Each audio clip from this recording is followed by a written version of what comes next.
जी तो फ्रेंड्स, बारिशों से बचाव के लिए आ गया है रेन कोट। जी, जो ऑफिस वर्क वाले, स्कूल जॉब वाले, सबके लिए एक बेहतरीन चीज़ आ गई है रेन कोट।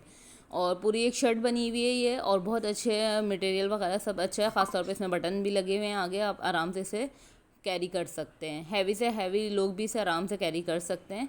ये देखिए, इस तरीके से पिक में भी ये बहुत क्लियर बना हुआ है। आप सबने कहा था इसकी रियल वीडियो बना के दिखाने के लिए, तो मैंने इसकी रियल वीडियो बनाई है। ये देखिए, इसमें बटन लगे हुए हैं इस तरह से, और इस शर्ट से ज़्यादा इसकी लेंथ है। आपके पूरे कपड़े जो है सेफ़ रहेंगे इंशाल्लाह इसमें।